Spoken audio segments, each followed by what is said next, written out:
So, as usual, the midpoints have reiterated what was already in the chart and just said it again very strongly. The need for personal independence with the 2 Uranus midpoints on the ascendant, and the need to work out a compromise in the job area with a partnership with the Vesta on the descendant. 3 Vesta midpoints there. And the tremendous re-emphasis of idealism connected to faith and trust, security connected to home. And what about the east point, Pluto midpoint on the ascendant? Is that pretty prominent? oh, I see it. There it is outside. Yeah, I had to squeeze it in somewhere. Yes. Yes. That's reiterating very strongly the feeling of I should be in control of my life and not dominated by anyone else.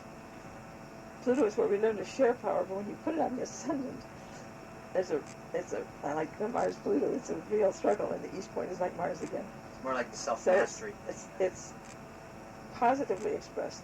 There would be still a sharing of power with the others that are close, and the major power effort would be self-knowledge and self-mastery, to really understand and master the personal emotions. Yeah, personal emotions, especially with Cancer, to work out the security issues and to feel confident and feel secure with your own power and what you can do. And that's self-mastery also over one's feelings, such Yes, as very much I feel so. rushed.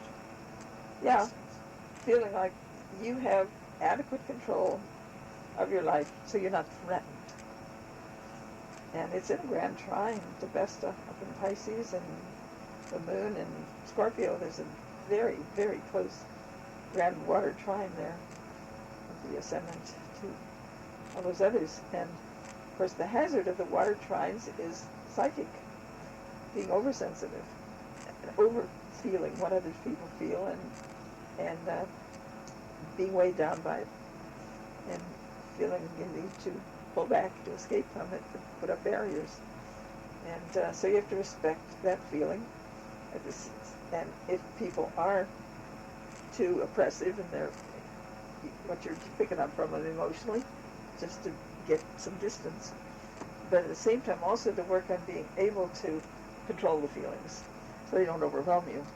So you can detach and get more into the air, which literally puts air space between us and the world, and is just a spectator and not personally threatened. That's what I would love to do, just be like that. And that's a goal, you see, with all that air is in the 11th house, which is a future-oriented house. So you're working on developing more of that detachment. Just that feeling of, I'm just a spectator, I'm just watching the world go by. Isn't that interesting? That's why I like my hair. Yes. You know, that's why it's hard for me to understand a strong water-type person.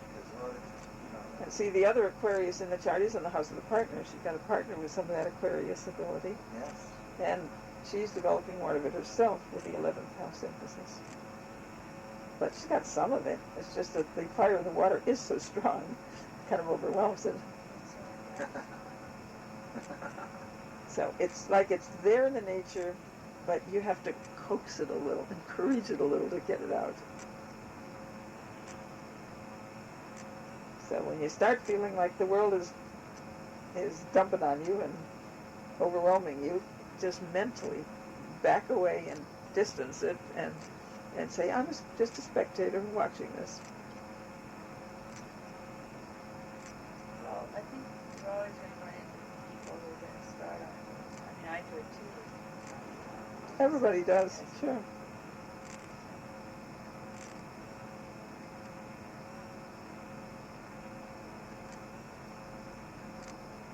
A little less so now that you're off George a little bit. And the instinct of Uranus is just to leave the scene, just to thumb the nose and walk away. But we can't always do that. Sometimes we have to face it and deal with it.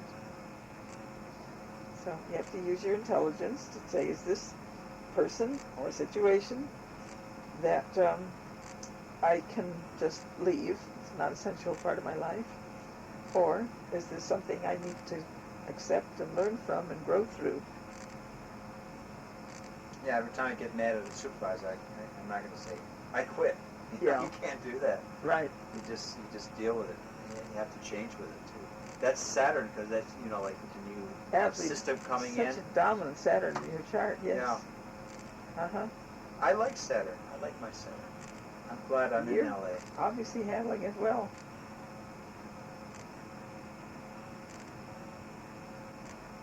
I think I needed it, actually. I probably would have had too much of a Neptune focus instead of my Saturn. Yeah, they are a good example of how life is always a juggling act, because if we have too much of anything, we get into trouble. And it's better to have a conflict than to have extreme imbalance, where you can't handle a whole part of life. Well, I know people that they're not planning for their future at all. And, you know, it's going to come up in 15, 20 years and says, what are you going to do when you retire? Yeah. You know, how are you going to have enough income to live comfortably? They Uh-huh. don't think about it. And I says, that's kind of crazy to, you know. I mean, that's faith, if you have supreme faith, but I don't know. I tend to think, you know, that's misguided faith. Now, Sarah has run into that. A lot of these people that she's been contacting in recent months are into spiritual things and occultism and mysticism and psychic healing, and none of them have any money. Yeah. And they've all got these great, beautiful dreams and can't cope with life. Yes. You ask them if they have a 401k plan. Says, what's that? Yeah. Is that a tax they take out of you, or you know? Yeah. They don't know. They don't know. It's Uh-huh. you know, we really can't live on Social Security at all by itself. Mm-hmm. And I know that I want to have a house paid up by the time I retire, which will be anywhere from 16 to 18 years. Yeah. And then I can sell the house, and then we can use that money to get a house. To buy it clear. Because I don't want to be retired and pay cash. and then still paying mortgage. Yes. Oh, Yeah, that's the thing. That's a sensible thing to do. And then you sell it, and you have cash to just pay off a smaller house in the place you want to be. In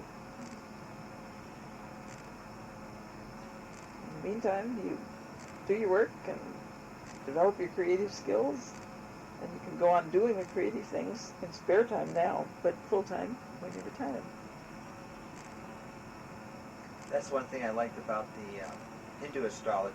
All of them said that actually my Mercury Dasha period from the age 67 or 68 on would be like my best time of my life as far as like progressions. Uh-huh. I was encouraged by that too. Uh-huh. Well, no. Yeah. Well, you'll be 68, 69. That's not old. Nope. She thinks she's going to be old when she's 68, 69 Nope. years old. Well, I'm 77 and still going strong. And you'll be secure. You'll be retired. You'll have Able to do lots of fun, creative things. Yeah. You'll be in Sedona. I don't know if she wants to wait that long. No. But we don't always get exactly what we want. So the secret is to enjoy what we can get and keep moving towards what we want. Right.